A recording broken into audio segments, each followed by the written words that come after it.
Welcome to the Bare Marriage Podcast. I'm Sheila Ray Gregoire from To Love, Honor, and Vacuum, and we are going to talk about how to make marriage a passionate adventure and not a giant to-do list. Yes. And I am here with my daughter, Rebecca. Hello. And we are 1 week out, less than 1 week out. Less than a week. For the launch of our new book, The Great Sex Rescue. Yes, at the time of recording this, we're a week out. By the time you will hear it, it'll be less than a week. Yeah, and we're so excited. We are so blown away by everybody's support. The pre-orders have been amazing. We've been having so much fun in our launch team on Facebook. And the reviews are coming in, which are so encouraging. And basically, people have been asking me, who is this book for? Like, what if my sex life isn't that bad? What if we're actually doing well? And what everyone keeps saying is, I didn't think I needed this book, but when I read it, it's like, holy cow. I realized how much I had internalized a lot of really bad teachings, and this just set me free. And that's what we hear over and over again, this just set me free. And so today, we want to set you free. So we have some fun stuff to share with you today. First, we have some good news. Yes. Are you ready? And this is good news from our book. So this is the new research segment of our podcast. And today, we're just going to use our own research. We like it. And we like cool. our research. And this is one of those things which is just a nice feel-good one. Because sometimes we've had some heavy podcasts lately. We want a feel-good research. So what did we find, Becca? So we asked women to rank like strongly agree to strongly disagree, a bunch of different things, right? Mm-hmm. So one of the things we asked them was this question. In our marriage, my opinions are just as important as my husband's. Okay? So women who believed that were 9.2 times more likely to be satisfied with the amount of closeness they shared with their husbands during sex. They were 6.74 times more likely to say their husband makes their sexual pleasure a priority. Yes. Women who believe that their opinions are just as important as their husbands were 4.72 times more likely to say that their husband spent enough time on foreplay so that she's excited and aroused when they begin intercourse. So he cares about their feelings and he cares about her pleasure. Yay.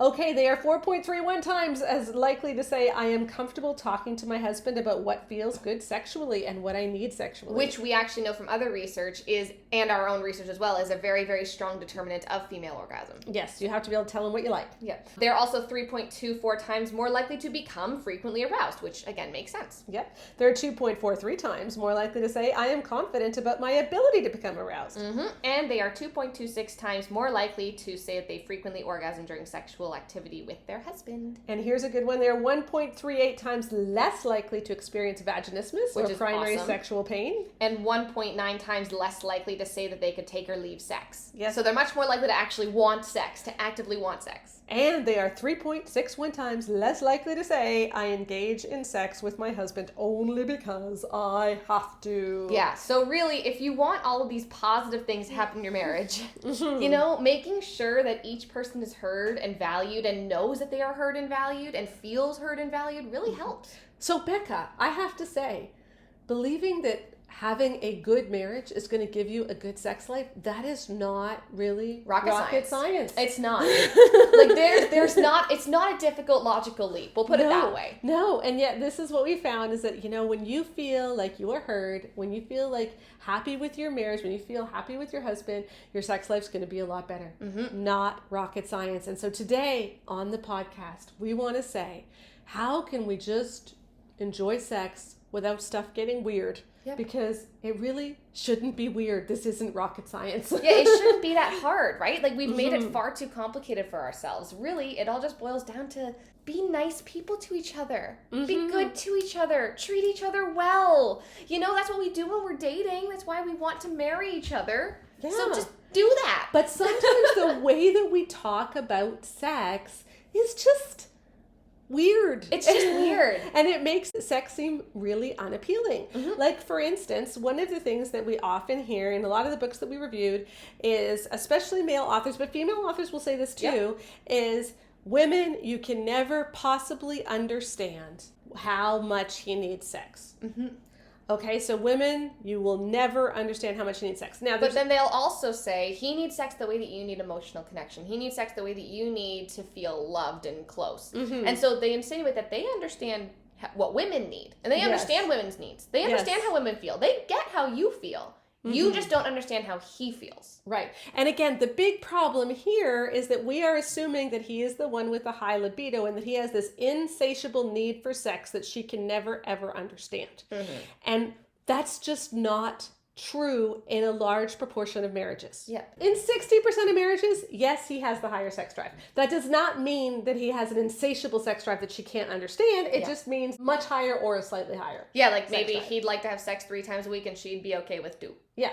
Now, sometimes it's like he wants sex a lot and she never wants sex, and obviously that's a problem. Yeah, but both of those are can be unhealthy. Yes. Or, in 20% of marriages, roughly, they have the same libido, and then in another 20%, roughly, she's the one with the higher libido. So in the 40% of marriages, do those women not understand how little their husbands want sex? Yeah. If women who have the lower libido can never, ever, ever understand how much their husbands want sex, what about the men in marriages where their wives want sex more than they do, or the same amount? So how about we just not make this weird? I know. Okay, here is a way to make this not weird. When we look at the sexual response cycle, we're going to get a little bit scientific here, okay? But don't worry, you can manage this. The sexual response cycle for some people looks like desire, excitement, and arousal. So you're going to want sex, then you're going to feel excited about sex, and you're going to start to get aroused. For some people, it doesn't look like that, though. For some people, it looks like excitement, then desire, and then arousal. So for some people, the desire kicks in first. So they have what we would call a spontaneous libido, where they want sex right away, like a microwave, they heat up fast. And for some people, they need a little bit of wooing. But it doesn't matter if she is not excited and aroused before they start sex, if she has confidence that she will become aroused. Because then they end sex pretty much the same way. Yep. And so this whole idea that she will never understand him, it dismisses what we know about libido. Yeah, I just wish that when we talked about libido, we could talk about it more like, you know what? You might have a higher or lower libido. That might shift throughout your marriage. Things get in the way and then things lighten up. Libido is one of those things which can be a bit of a canary in a coal mine. If it suddenly goes away, maybe look at why. Yeah. But for the most part, just give each other something to look forward to.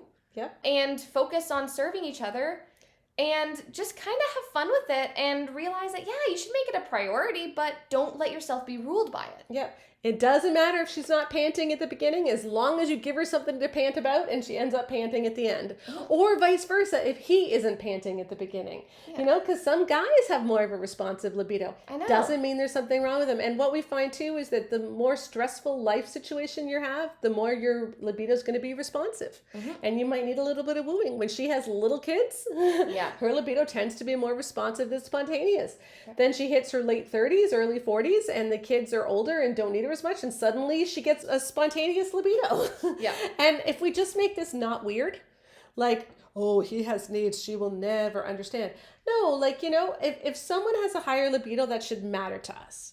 If your spouse has a higher libido, it should matter to you because you love your spouse. Yeah. And sex is great. You should figure out how to make it great, and you should figure out how to enjoy it together. But it doesn't have to be this weird thing where he is man. He needs sex. You woman. You need talk. And it also doesn't mean that, if your spouse has a higher libido than you, that you're then obligated to fulfill every single one of their sexual urges. You're not. No. Just because someone has a higher libido does not mean that they get to call all of the shots. This is just a relationship. With everything else in a relationship, just be kind. It's not that hard. Yeah, but I think here's another way that we talk about stuff weird. I think the problem, especially in Christian circles, is that we equate sexual attraction with lust. We've talked about this a ton on the podcast. I won't rehash it too much. But we do want to talk about one element and one result of that is that if we equate sexual attraction with lust, then whenever someone feels sexual attraction for someone else or has an urge for sex, they think they have to get that filled right now or else they're going to sin. We've been having a really good discussion on our Facebook group for the launch team for the Great Sex Rescue about the 72-hour rule when it comes to sex, which is in essence this rule that evangelicalism has kind of pushed where men need sex every 72 hours. The minute they get married, a switch happens in their brain and they can no longer go 72 hours without ejaculating, even though they did for the 24 years leading up to their wedding. Okay, you're being a little bit facetious. But no, we found this in a lot of books. Stormy O'Marsh, Power of Praying Wife, said it. Sheep music said it, when you get married, you're promising to have No, sex. what he said is, if you aren't willing to have sex 2 to 3 times a week for the rest of your life, don't get married. I think that's Right. what he said. Yeah. Something like that. Every Man's Battle says the 72-hour rule. Yeah. There's multiple books reference the 72-hour rule, and most women report hearing it. We have a great story in The Great Sex Rescue. Can I tell the story? Yeah, of course. One woman that we interviewed said they got married and she made sure that she initiated sex every 72 hours. Mm-hmm. Okay, made sure that her husband had his cup filled up, as some books talk about it, that he had his fill, that he was ready to go out into the world without being tempted to lust because he had his sexual fun, right? Yes. And then like a couple of years into marriage, she started feeling really upset because he never initiated sex. Mm-hmm. And she's like, does he not like me? Does he not find me attractive? Because she was always the one initiating. So she sat down and talked to him and he said, I was just trying to keep up to you. And so they had a frank discussion and they realized he didn't need sex every 3 days. No. And she didn't need sex every 3 days. They actually had very similar libidos. I think they said they settled out to like around once a week or so. Yeah, and they were perfectly happy and fine. And then he started initiating sometimes and they were much better off. But she was having sex every 72 hours out of fear because she felt this was the rule. Yeah, and this is the rule that's been said over and over and over again. And we will say we scoured the research for it. We could not find any research that shows that men get physical discomfort after 72 hours. Yeah, now we followed all the footnotes in the evangelical books, and I finally figured out where the 72-hour rule came from. Mm-hmm. It came from a book that James Dobson wrote. I believe it was in 1977. It was somewhere around then. Yes, that because men's testicles fill up with semen every 72 hours, that they would have to ejaculate, and so it would be so uncomfortable for them that they would have this need. Yeah, and there's sex. lots of medical research shows like semen tends to recycle through. Like you're kind of getting new little swimmers every 72 hours, but there's no evidence at all that it's uncomfortable. Yeah, and we looked at all the medical research, like how long do men go before they feel uncomfortable, and there really wasn't any consensus. Nope, no consensus at all. In fact, it actually really does seem to be, even when they look at studies between how often men masturbate, it's really different from culture to culture. Yeah. Even in groups that are very pro-masturbation. Like, we're not talking about conservative religious groups. We're talking about just general dudes who are fine with it. Some cultures go, like, maybe once a week. Some people, it's, like, multiple times a day. And it does seem to be more cultural than biological. Yeah. So we need to be careful when we have these things to not say weird, out-of-nowhere rules that are just kind of based in, maybe even just one or two men's experience. Yeah, maybe it was James Dobson's marriage. Who knows? We have no idea. But that's the thing, we have no idea. Yeah. Because no one actually cited anything. Now, are we saying that it's bad to have sex every 72 hours? No. In fact, research has shown that more frequent sex in general, like not necessarily at the daily level, but more frequent sex in general tends to lead to happier marriages, and happier marriages tend to have more frequent sex.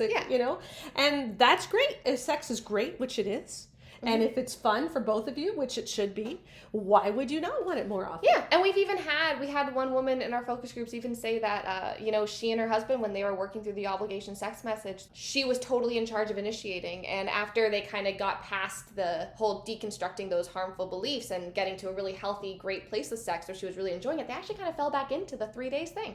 Yeah, it's just this time they were doing it because they wanted to, not because they had to. And that made such a big difference for her, and it made her actually be able to really enjoy sex. Yeah, so we're not saying it's bad to have sex every 72 hours. We're saying you should not require yourselves to have sex every 72 hours. What you should do is say, you know what, I want to prioritize our marriage. I love you. I want to have fun with you. And then you might notice, geez, we have not been having sex very often. Like, what's going on in our lives? Let's figure that out. But in general, like, if you're spending too much time on Netflix, let's take Netflix off and let's have some fun. Yeah. But let's do it because it's something that is natural in our relationship and flows out of how we feel about each other instead of not because one guy wrote about it in a book in 1970 and never fact checked it. Because that's just weird. Yeah, and so when we do talk about sex in this way, where we talk about, lust as being the same thing as sexual attraction, when we talk about how men need sex every 72 hours, we talk about how men can't control themselves if they get too aroused or too hot and heavy, when we talk about how, men are constantly on the brink of sexual sin, what can happen is, frankly, we buy into a lot of these really negative things. And we were talking to one woman who posed the question of, but what happens if you're married to a man who really, really believes the 72-hour rule? Who says he needs sex every 72 hours.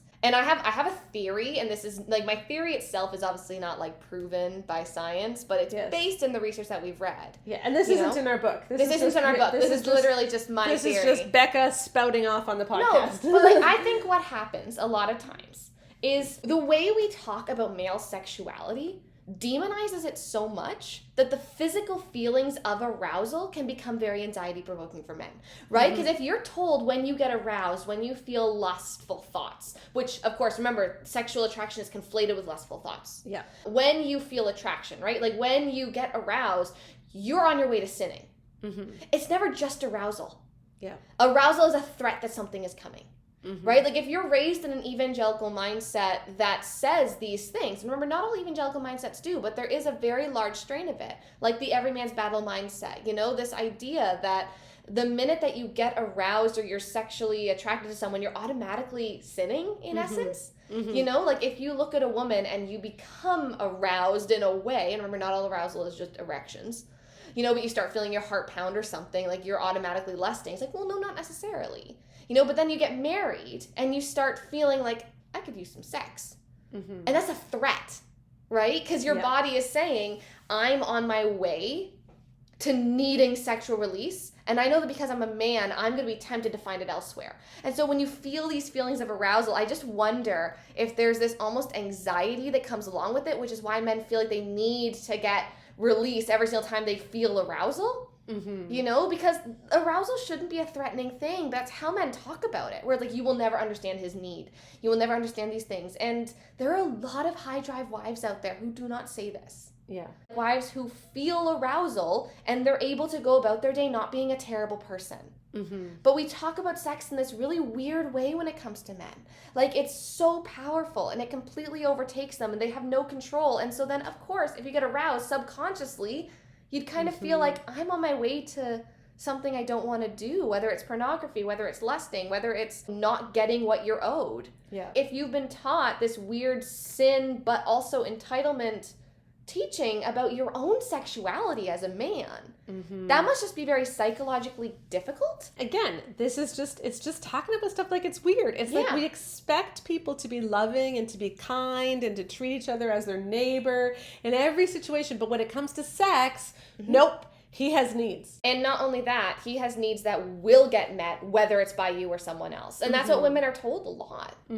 So we're going to bring Andrew Bauman on the podcast again, and we've got a reader question for him, and he's going to help us think through why sometimes this male sexual drive is seen as a weird thing when it doesn't need to be.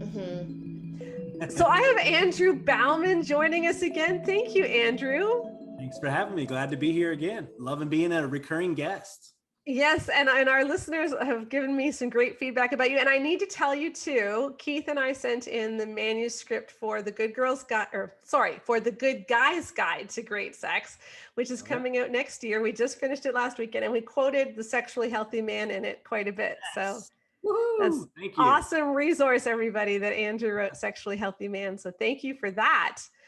So Andrew, Rebecca and I have been talking about, why do we make everything so weird in the church about sex? And I thought, who's weirder than Andrew? Let's bring Andrew on to help us not be so weird. Here we go.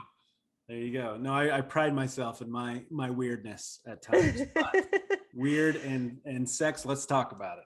Yeah, because we talk about sex really weird in the church. Like, we talk about how guys have this insatiable drive and women don't have a drive, and we have to satisfy his lust so that he doesn't lust after someone else, and it just all gets so weird. It's not, how do we get back to something which is healthy, and how do we stop seeing sexuality in like such a negative way? And I know you've written a lot about how sexuality can become kind of an ugly part of our life instead of a beautiful part of our life. Yes, exactly. And I just want to, and I know I've said this before, I think in one of our conversations, but it's important to note, if I know, in the American church, I think it's 90% of pastors are male.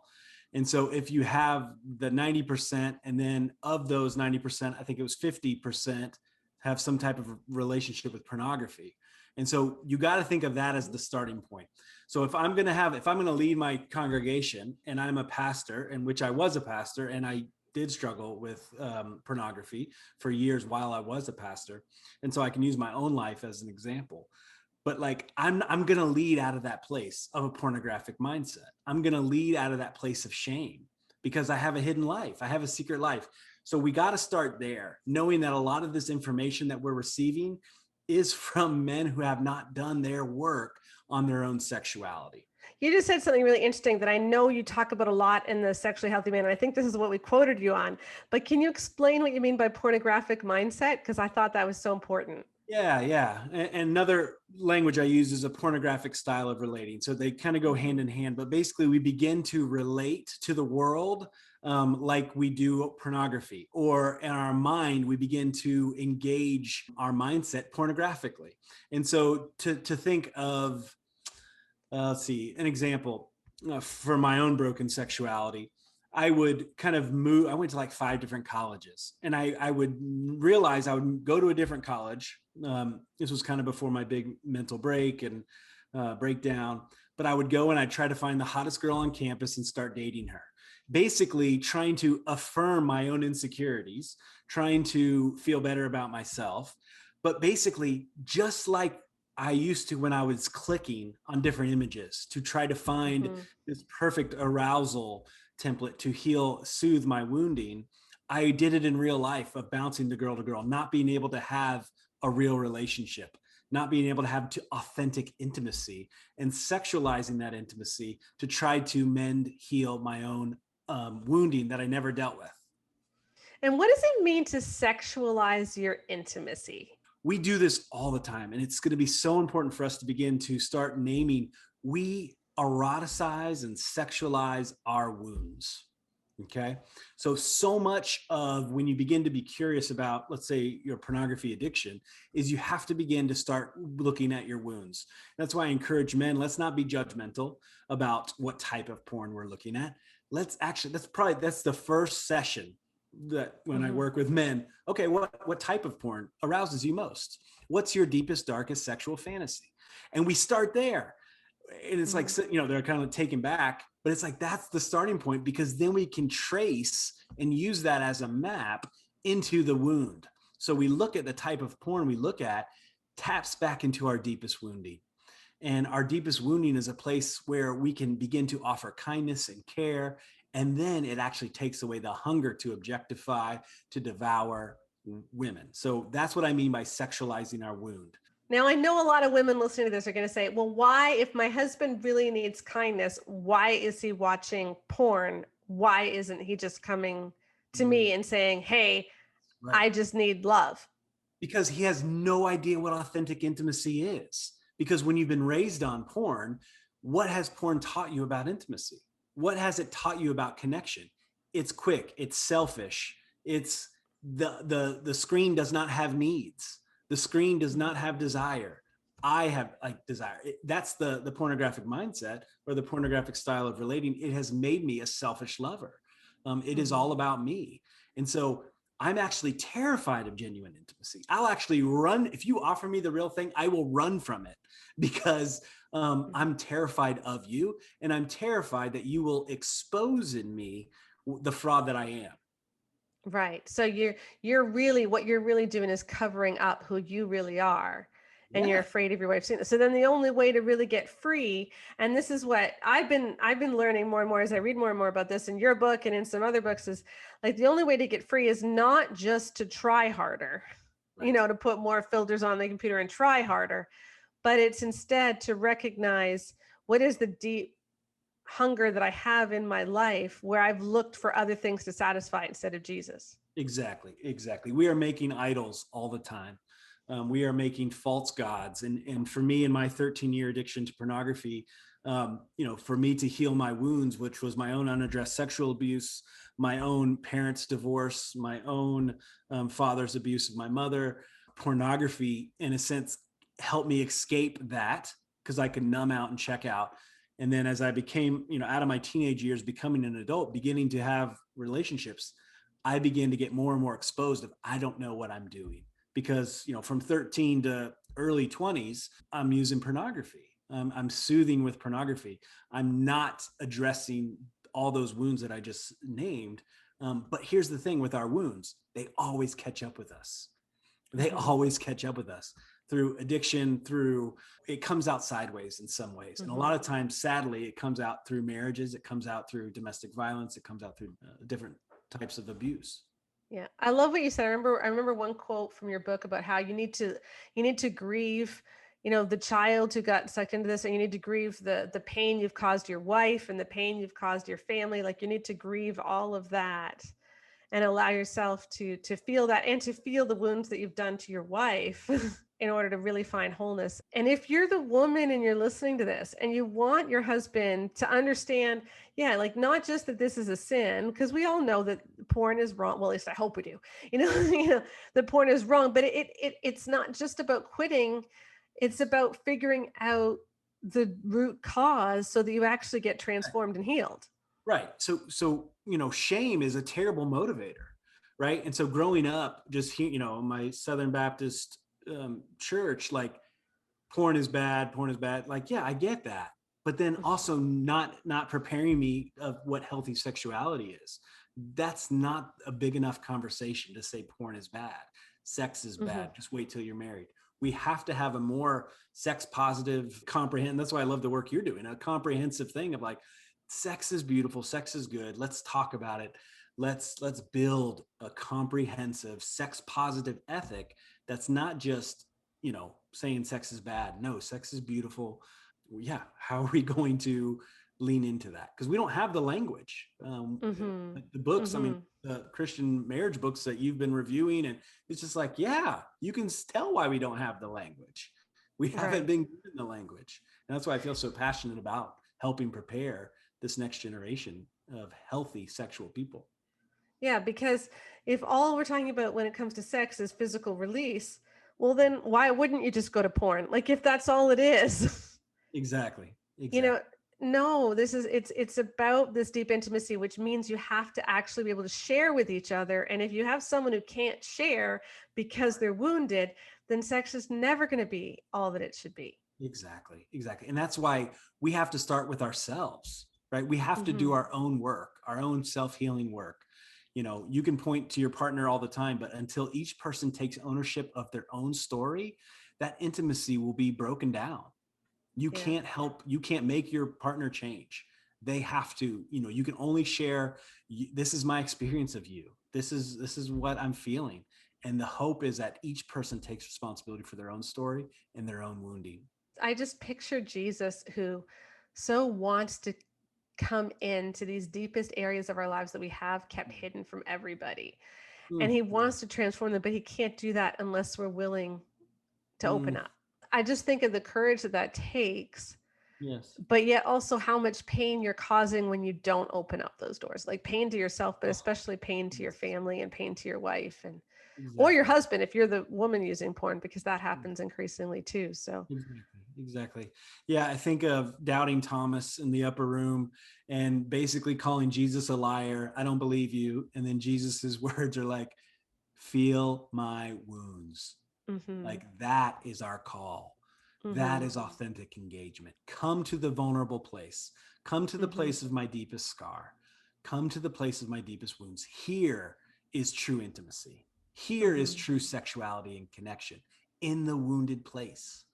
Yeah, exactly. And we should never go for a substitute. And yet that's what we're doing so much. And it's just tragic. And so I love the work that you're doing and helping bring especially men out of that so they can experience that real transformational power of Jesus and find wholeness. So thank you for joining us again, Andrew. We always love having you on. Hey, thank you. Appreciate it. All right. You take care. All right. Okay, it is Rebecca and my dad, Keith, everyone. here. So my dad is a pediatrician, Yeah. and Sheila's husband, obviously, and I have a toddler boy. We wanted to Gorgeous talk. little grandson. He is amazing. Yeah. So we are taking the next segment where we're talking about how we talk about children's sexuality, which should never really be a thing that we talk about, but unfortunately it's a little bit too common. Yeah. Okay? So mainly when we're talking about just how we need to not be unnecessarily weird about sex in the evangelical church, this needs to start really early. Like I talked in, I think my book, Why Didn't Rebel, about a comment that an email we got from a woman saying that her 2-year-old didn't understand the importance of dressing modestly and she kept on taking off her clothes. Oh my gosh. And we're like, she's 2. There is no modesty when you are 2. Yeah. You're trying to show everyone your pretty big girl pants and like, and we should love that and celebrate that. It's innocence. And the innocence is so fantastic. I get that all the time in my office. I mean, I get mothers mortified coming in with their 12-month-old boy who's like found his penis. And they're thinking he's turning into some sort of pervert because he does it all the time. And it's like, he does it all the time because it feels good. There's a lot of nerves there. It's not a sexual thing. No, he's got a built-in squeeze toy. Well, and not just that, there is nerves there, right? Yeah. Like, so it's going to give a response. So he's going to do it. He's exploring his environment the same way that boys will stick beads up their nose. Like, they're just exploring. It's innocent. It's nothing to get sexualized about. No. But I really have to talk a lot of moms down from that. And it's always puzzled me how they naturally go there. Yeah, and I think that there's just a lot of fear around this, right? Yeah. And so we tend to look for things that reinforce our fears when we talk to our kids. I think we really obsess about sexuality in the evangelical church and, like all this kind of stuff. Yeah, and just in general. Or not hang-ups, but like, just we're really, really nervous about everything. We really are. So we have a couple examples we wanted to work through, okay? So here's one that comes from an article by Shanti Felton called You Need to Know These 4 Pitfalls for Teenage Boys, okay? So we're not going to deal with the whole article. There's just one point we wanted to talk about. The very first point she says is 1, it starts young. And the it is referring to visual temptations that she's talking about earlier. She says this, yes, I knew men and boys were visual, but I didn't really grasp just how visual until my son was thunderstruck by the pictures in the Victoria's Secret shop window at age of 4. I like those ladies, he said in an odd tone of voice, suddenly and completely oblivious to everything else around him. Their bare tummies make my tummy feel good. The male brain is the male brain from the earliest age, and as I share in Through a Man's Eyes, that means we moms need to know how to help those little eyes be careful what they see from the earliest ages. Yeah. It's kind of upsetting. I just want to say, from the earliest ages. Well, I don't think a 4-year-old boy, to paint him as if this is a sexual thing for him, I don't think that's fair. I don't think that's fair at all. And also too, I don't like the idea that you're teaching him what he's seeing. Yeah. Like, it should be about how do you process things. Exactly. Right? Because as he grows and does become a sexual being later in his life, it's not about what his eyes are falling into contact with. No. It's how does he process that, and what does he do with that stimulus that comes into his eye and then into his brain. Yeah, exactly. Our job is not to make sure that our boys don't ever see women. I mean, for Pete's sake, if I have more kids, odds are my eldest son, will see me breastfeeding openly his siblings. Yeah. I've had patients who had 4-year-olds who are still breastfeeding. Like, yeah. Some people breastfeed up to age 5. Well, I mean, I think the WHO even recommends it, especially if you live in an area that doesn't have consistent water supplies. Yeah, and I don't. It's not sexual. No, exactly. So to think of that, that doesn't make sense. It doesn't make sense at all. And also, I do think this is a problem that I see in a lot of areas, especially with children and sexuality, is we take one example and we conflate it to kind of prove what we want to prove. What do you mean by that? This little boy saying, I like those ladies, their bare tummies make my tummy feel good. And now the argument is we moms need to know how to help those little eyes be careful what they see from the earliest ages. Why? How do you know that is proof that all 4-year-olds are going to have sexual temptation issues? And that just made me sad. Yeah, I haven't heard 4-year-olds talk like that either, too. No. Myself a lot. So I would, if a mother told me that her 4-year-old said that, I'd kind of want to get more information. Yeah, that would be a bit of a red flag. Yeah, or at least a yellow flag. Yeah. I want to get some more information about that because it's a bit of an odd thing. I don't think most 4-year-olds I interact with a lot of 4-year-olds, and that doesn't strike me as something that a 4-year-old would typically say. Mm-hmm. I just want to say, if your kid has any sort of curiosity about nakedness, that's not lust. That's not visual temptation. Yeah, it's just trying to figure out how the world works. Curiosity. Yeah. Kids are curious. I mean, that's 4-year-olds is a typical age to play doctor, right? Yeah. And I've had parents I've had to come, pull down off the ceiling for that as well too, right? It's kids are curious, and that's okay. And so the important thing, as I said, is it's not to freak out over the behavior, but to help them process all that and in a loving environment become healthy, mature people and understand that. Yeah, I know. I mean, I even remember that in my kindergarten class we had a talk about how we don't show our privates on the recess playground. Like, you don't have to take your pants off, and you can't ask anyone to take their pants off because these are private parts. Yes. I mean, it's private parts. These are my private parts, right? Like, this is just what you do in kindergarten. Yeah. So, But we don't attach shame to that. No. In a 4-year-old, it's not a shameful thing. They don't know any better. no, you learn to hang up your backpack and keep your pants on. Exactly. Good life lessons. And so then we want to take it from, like, you know, the 18-month-old, 12-month-old finding their penis to the 4-year-old just having normal curiosity. Yeah. Neither of those things are sexual. Yeah. And then what do you do when you're in, like, the preteen years, right? Okay. When you are becoming a sexual being. Okay. Here's an example in Through a Man's Eyes that I just wanted to talk about really quickly. So Craig, which is Shanti's co-author of this book, who then talks throughout the book about his struggle with sexual sin, talks about his first experience seeing Playboy when he was a preteen. He says he was at a friend's house. His friend pulled out a Playboy magazine. Was like, dude, have you seen this? You know how it often goes. Mm-hmm. And he says this, I can't remember a ton of things from childhood, but I can remember some of these images as if I saw them yesterday. I still remember the instinctive thrill in my heart and my developing loins when I saw those women. Yes, there was an aspect of forbidden fruit to all this. I was, after all, secretly looking at a dirty magazine at my friend's house, but that was a side thrill. Most of what I felt was purely biological.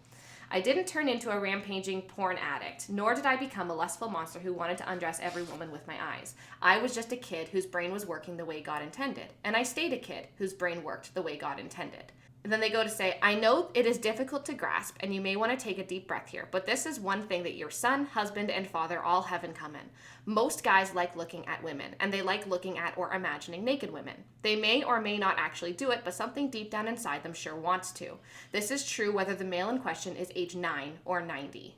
I just wanted to say that, first of all, I am glad that they mentioned that just seeing pornography didn't turn him into a lustful monster. Yeah. I thought that was actually a really positive thing, because we need to say, like, just seeing porn doesn't turn you into a horrible person. Yeah, although it's just tragic that this poor young man had to go through that. Yeah, and that was the thing that really stood out to me, was he was saying this is just what God intended. God did not intend him to see pornography as his first real sexual experience. Yeah. That is not your brain responding as God intended. God intends for our first sexual experience to be a consensual, loving, mutual, intimate affair. Mm-hmm. You know, an affair might be the wrong word. No, but, like, that is the word for it. Anyway. Yeah. But, like, you know, like, God intends our first sexual experience to be something that is God honoring, and that is human honoring, and that is yourself and your partner honoring, right? Like, that's all I'm saying, is when you are in a healthy marriage. Yeah, absolutely. I mean, sexuality is a beautiful thing. It's a gift from God, and it's a beautiful thing. Pornography is not. Pornography is ugly. Pornography is about control. It's about objectification. It's about using a person rather than truly knowing a person, which is what sexuality is about. Mm-hmm. And as a young boy, getting your first experience being that's just terrible, because it derails your way of looking at sex, and that those kind of things can stick with you. Clearly, he still remembers those images years and years later. It obviously had a very profound impact. It's unfortunate that he was exposed that young. The thing I would say is that, yes, men are biologically designed to like women. I mean, that's pretty straightforward, right? But does that mean that I am consciously fighting to not think of a woman naked every waking moment? Well, no, I'm not. I work with women all day long. I work around nurses. I deal with young moms. I'm doing this. I'm not lusting after them or struggling to not think about them naked all day long. That's not even in my mindset. Yeah. Even if a woman goes by and you didn't expect to see her, and suddenly you realize you see her right at the corner of your eye, and you look at her because she's gorgeous and she has nice curves and stuff. You go, oh, and then you go, that's nice, and you move on with the rest of your day, because you don't sit there and go, oh my gosh, stop looking, because you just train yourself to see women as people. And yeah, you have a biologic urge when you see something that looks nice, but I suspect that women probably have a biologic urge when they see a nice looking man as well too. That's what I was going to say, is this whole idea of this is how God intended for men to be. Did they ever talk to any girls who were exposed to pornography when they were That's preteens? true too, yeah. Right? Because when girls are exposed to pornography, they have the same experience. They have the morbid curiosity. They have, the feeling of wanting to seek it out again, needing the next thrill. Like, talk to female porn addicts, and it kind of sounds the exact same. Yeah. And I think this is the problem, is when we equate male sexuality, including children male, like 9-year-olds, having, a sexuality. That was an unfortunate... I assume she didn't mean to say that 9-year-olds actually. I think it I'm was sort of like meant to hoping be poetic, like 9 to 90. Yeah, but the problem is that we shouldn't be just simply flippantly saying that children have sexuality the same way that adults do, because that is literally how pedophiles groom children. Well, I would tell you that a 9-year-old boy is not pubertal, right? The onset of puberty in boys is somewhere from 9 to 14. That's when puberty starts to develop. So if you're 9, you're prepubertal, right? Yep. And prepubertal kids aren't sexual. That's just reality, right? And that doesn't mean they don't have curiosity about sex, but they're not sexual. Absolutely. Yeah, and I think that we just need to understand that if a 9-year-old truly is a sexual person, that should raise red flags. Oh yeah, if you have sexualized behaviors in prepubertal kids, that's definitely a concern. It's not just he's just a boy and that's how God made boys. No, if there's a prepubertal boy who is engaging in behaviors that look like adult sexuality, that's a red flag for possible child sexual abuse going on. There's all kinds of things. That's something that would be concerning. So, and it's very important for us to recognize normal curiosity, non-sexual things, and things that are actually have a sexual tone to them. That should raise concerns for us. Exactly. So, we're just saying that we need to stop talking about this stuff like it's this total unwinnable battle that all men have from age 4. Mm-hmm. When it's not. Just because you're attracted to a woman doesn't mean you're having some horrible struggle to not picture her naked. Exactly. Exactly. Okay, so let's just not be weird. Let's not be weird with kids' sexuality. Let's which not again be should weird not with be a thing. Adult sexuality. Sex is great for adults who are married. It's normal to have sexual feelings, and it's normal for kids to explore, and let's leave it at that. Yep. Okay, so we have some happy things to share with you. We have a couple of happy emails just because, again, we know the podcast is sometimes heavy and people have asked us to share some happy things. So I do get a lot of encouraging emails and I want to share some with you. One woman wrote, and this is honestly one of my favorite kinds of emails to get. She says, I want to say thank you so much for the words you've been speaking these past months, and especially your recent podcast episode about spiritual homelessness. That was back in December. I will put a link to that in the podcast description. I feel relief that I'm not alone in this, and hearing Keith speak about how he won't step aside anymore and be quiet about how disrespectful and damaging the church has been towards women was perhaps the most respected and seen I have ever felt, and it made me cry. I should have kept that on for this one. I should have kept that on. Oh well, anyway. I've been struggling this year to interact with Christians regarding anything spiritual and even to read my Bible. I don't trust my Christian communities anymore because of the types of harmful teachings you've been discussing on your blog. I love Jesus and want to follow him, but I've honestly been losing hope. You are encouraging me that it's okay for me to stand my ground and speak up too, even when I'm told it's not my place. All I ever heard growing up was that it was only okay to confront people if they were outside the church or were not conservative enough. I'm scared to speak up. I believe I will lose the favor of my entire Christian community, and through my childhood I got the message that if I didn't look enough like the Christian community around me, I was living a sinful life. It's hard to shake that fear even when I know it's not true. Thank you for showing me that it's okay. And let's just be reminded that the teachings we're talking about are the ideas that all men all struggle with lust. Wives are obligated to give their husbands sex. That men have sexual needs women don't have. Like, these are the kinds of messages we're going against. These are not of Christ. And we've also been talking about the sexual abuse scandals that have been ignored, a lot of things. And we just want to tell people Jesus is not like that. And Jesus wants us to truly know the God who sees us. He is the God who sees us. And he is not the God who wants to force you to do something you don't want to do in order to keep someone else from sinning. Yeah, like, I mean, Jesus says that my burden is easy and my yoke is light, right? That's not the same thing as saying you're obligated to fulfill every sexual urge. You're never going to be able to trust your husband. Like, all these things do not make your burden easier or he your said yoke lighter. he created us for great intimacy, and that's what he wants for us. Okay, here's another one. This is a great one. I am a 31-year-old woman who is a survivor of childhood sexual abuse. That's not the great part. No, that's horrible. No, that's horrible. Yeah. I discovered your blog a few years ago. I've spent a couple of different seasons in counseling, working through different aspects of healing, and at some point I realized what an awful view of sex I had as a result of abuse. I've spent several years praying that God would help reshape that view to line up with beautiful, mutual, intimate knowing that he designed sex to be. Amen. Yeah. Your blog was one of the primary things God used to help shift my perspective and provide healing. This year, I met an amazing man, and we were married at the end of November. We had a fantastic start to our sex life on our honeymoon, and things have continued to grow and get better over the last month. I'm confident that your ministry is one of the primary reasons, and I wanted to thank you. For a long time, I was terrified of how sex would be in marriage, and now it's a thing that I'm so grateful for. I know the realm you work in can be discouraging and draining, and I'm sure a lot of times it feels like nothing is changing, but God is using you, and I just wanted to share a snippet of my story and hopefully encourage you. God provided healing in my life through you and your team, so thank you for allowing God to use you even in a very challenging space. Yeah. That's just lovely. And isn't that, I mean, you know, sexual abuse is probably one of the worst things that anyone can ever go through, but it can be redeemed. First of all, please license trauma therapy with a licensed counselor. But, you know, as Rachel Den Hollander said, her husband was such a vehicle of healing for her. Like, God gave her husband as a vehicle of healing. And we're just so glad that they experienced that. So thank you. I want to end with a new review that came in of our book. Yay! I texted this one to you the other night. Let me find it. Do you want to read it or do you want me to read it? I'll read it. Okay. I have followed Sheila's blog To Love, Honor, and Vacuum for several years. Coming from a background of legalism and purity culture and being reluctant, loads of shame, feeling like I was betraying my family and possibly the church, false guilt, to fully embrace the way she wrote about marriage, sex, and what it means to be a woman, I just periodically checked in. Over the past year or so, though, my sweet Savior has been gently leading me into a freedom and secure identity in Him alone that I never thought possible. When I heard Sheila was writing a book about sex and that she had surveyed thousands of women in research for said book, my interest was piqued.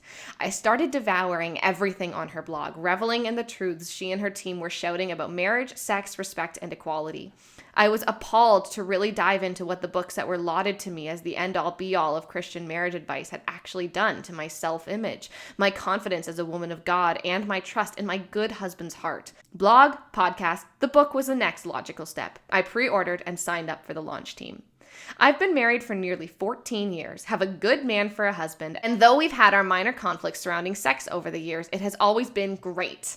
I really didn't think the messages we both received about lust, women as stumbling blocks, porn, etc. had affected our relationship until I read the book. I realized, even though I don't believe those messages anymore, even though I trust my husband and feel secure in his love, I still have habits and ways I relate to him that are based in those views. That I could cause him to turn to porn by saying no to sex. That sex is something I owe him, even though it's something we both enjoy, and he has always made my pleasure and orgasm a priority. As I read the book, I found myself wanting to scream in anger, cry in frustration, and laugh with joy, shouting, "Amen, sister!"